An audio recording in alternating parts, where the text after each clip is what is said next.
Je suis Luc Estebanez, je suis chercheur au laboratoire traitement sensorimoteur et plasticité à l'Institut Neuropsy, qui est l'Institut de neurosciences de Paris-Saclay avec le CNRS.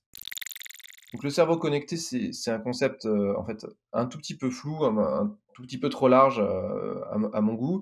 Peut-être que ça vaut le coup de le définir un tout petit peu. Le cerveau, c'est un organe extrêmement complexe, mais qui est constitué de neurones, c'est-à-dire de cellules qui communiquent les unes avec les autres à l'aide de potentiels électriques, d'un flux électrique. Et les interfaces cerveau-machine, elles, ce qu'elles vont faire, c'est lire et puis écrire dans ce langage électrique des informations qui vont pouvoir comme ça être lues ou produites par les neurones. C'est là où se crée cet interfaçage. Et ça peut se faire à différentes échelles. D'un côté, on a les dispositifs non invasifs qui sont basés essentiellement sur les électroencéphalogrammes, les EEG. Donc ce sont des électrodes qu'on va placer sur la tête du patient ou d'un utilisateur et qui vont mesurer des champs très faibles électriques qui sont générés par le cerveau. Et avec ça, on peut faire bouger un curseur sur un écran, par exemple. Par contre, ça a une grosse limitation qui est que la résolution d'informations qu'on peut obtenir par ces interfaces cerveau-machine-là est extrêmement réduite.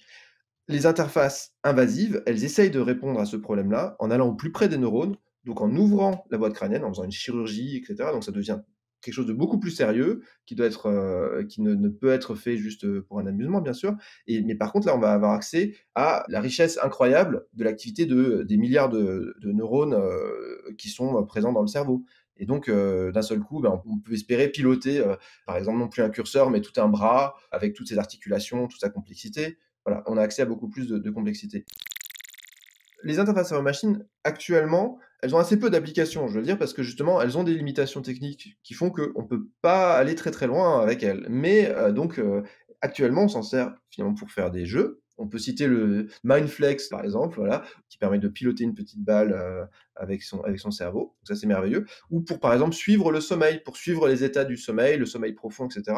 Donc, par exemple, c'est l'entreprise qui s'appelle Dream qui vend un petit bandeau qui suit le G, qui pour moi rentre vraiment dans le domaine du cerveau connecté, des interfaces cerveau-machine. Alors demain, je pense, à courte échéance, on va commencer à avoir des applications médicales sérieuses sur la restauration de fonction pour des gens qui sont amputés, notamment amputés du bras. Ce sont des gens qui sont vraiment profondément paralysés, des tétraplégiques.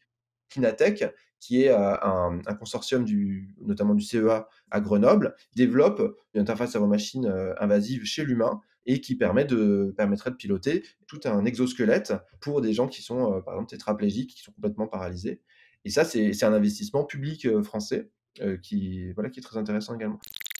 Il y a quelques implants, il y a quelques aspects des interfaces cerveau-machine, du cerveau connecté qui sont devenus mainstream, on peut dire, notamment les stimulations profondes. C'est une technologie qui a été développée notamment en France par le professeur Benhabib, justement à Grenoble, qui permet de stimuler un noyau profond du cerveau, qui permet en fait de résoudre une partie de la pathologie des Parkinsoniens.